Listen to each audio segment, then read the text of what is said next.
بسم اللہ الرحمن الرحیم۔ محترم سامعین کرام، السلام علیکم ورحمۃ اللہ وبرکاتہ۔ جیسا کہ آپ کے سامنے یہ بات مستقل چلی آ رہی ہے کہ ہمارے لیے سب سے بڑی دولت ایمان اور اسلام ہے، اس کو بچانا ہمارے لیے سب سے بڑا امتحان ہے اور اس کو بچانا ہمارے لیے سب سے بڑی کامیابی ہے۔ اس تعلق سے کئی باتیں آ چکی ہیں جن میں یہ باتیں چل رہی تھی کہ گناہ کرنا بھی ایمان اور اسلام کے ضائع کرنے کا ذریعہ بن سکتا ہے، اس لیے ہمیں گناہوں سے بچنا ہے اور گناہوں سے اپنے آپ کو بچا کے رکھنا ہے۔ لیکن بالفرض اگر گناہ ہو جائے تو اس کے لیے راستہ کھلا ہوا ہے۔ اللہ نے توبہ کا دروازہ کھول کے رکھا ہے کہ گناہ ہو جائے تو فوراً استغفار کر لے بندہ۔ اللہ تعالیٰ معاف کرنے والے ہیں۔ اللہ تعالیٰ کو ایسی معافی مانگنے سے اللہ کو خوشی ہوتی ہے، جیسا کہ آپ کے سامنے کئی احادیث اس تعلق سے آ چکی ہے۔ آج بھی ہم آپ کے سامنے ایک حدیث پیش کر کے اس بحث کو ہم ختم کرنے والے ہیں، اور وہ حدیث پاک اس طرح ہے کہ وعن ابی ہریرہ رضی اللہ تعالی عنہ ان رسول اللہ صلی اللہ علیہ وسلم قال يضحك الله سبحانه وتعالى إلى رجلين يقتل أحدهما الآخر يدخلان الجنة يقاتل هذا في سبيل الله فيقتل ثم يتوب الله على القاتل فيسلم فيستشهد متفق علیہ۔ حضرت ابو ہریرہ رضی اللہ تعالی عنہ سے روایت ہے کہ رسول اللہ صلی اللہ علیہ وسلم نے ارشاد فرمایا، اللہ تعالیٰ دو آدمیوں کو دیکھ کر ہنسے گا۔ اللہ تعالیٰ دو آدمیوں کو دیکھ کر ہنسے گا جن میں سے ایک نے دوسرے کو قتل کیا ہوگا اور وہ دونوں جنت میں داخل ہو جائیں گے، یعنی قاتل اور مقتول دونوں جنت میں جائیں گے۔ وہ کس طرح؟ وہ اس طرح کہ یہ قتل ہونے والا اللہ کے راستے میں لڑتا لڑتا شہید ہو گیا تھا، پہلا والا۔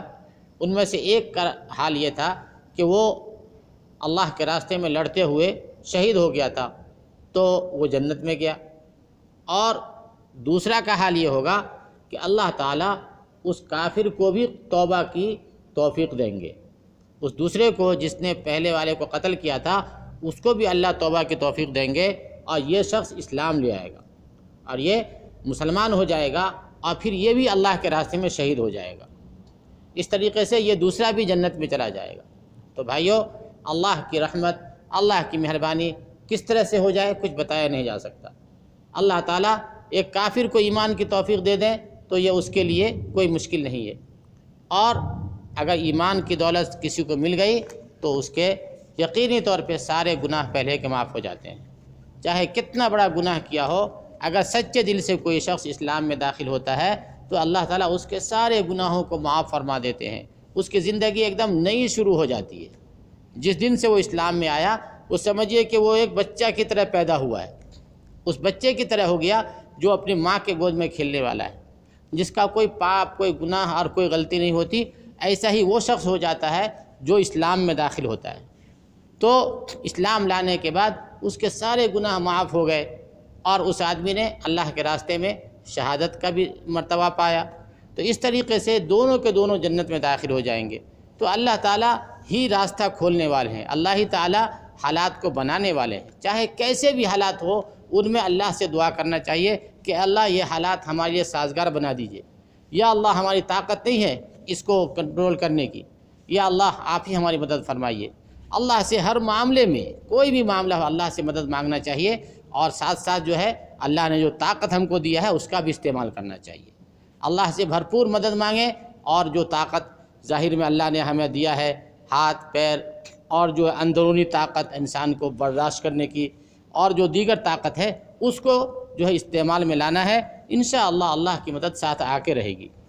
تو بھائیو، ہماری گفتگو آج اس موضوع پہ ختم ہونے جا رہی ہے کہ ہم سب کو ایمان بچانے کے لیے گناہوں سے بچنا ہے۔ گناہ ہو جائے تو استغفار کر لینا ہے، اور توبہ اللہ کے سامنے کر لینا ہے۔ اس تعلق سے آپ کے سامنے کئی احادیث آئی، اور انشاءاللہ کل سے ہم ایک دوسری بات شروع کریں گے کہ ایمان بچانے کی ایک اور تدبیر ہے۔ یہ ان چیزوں کے ساتھ ساتھ ایک اور کام ہے جو ہمیں کرنا ہے۔ تو انشاءاللہ اللہ تعالی ہمارے دین و ایمان کو سلامت رکھیں گے، اور ہم سب کا خاتمہ بالخیر ہو سکے گا۔ اللہ سے دعا ہے کہ اللہ تعالی ہم سب کو جو ہے توبہ کی توفیق نصیب فرمائے، اور اپنے کرم سے ہمارے توبہ کو قبول فرمائے، اور ہم سب کو اس دنیا سے اس حال میں اٹھائے کہ اللہ ہمارے سارے گناہوں کو معاف کر چکے ہوں۔ وآخر دعوانا ان الحمد للہ رب العالمین۔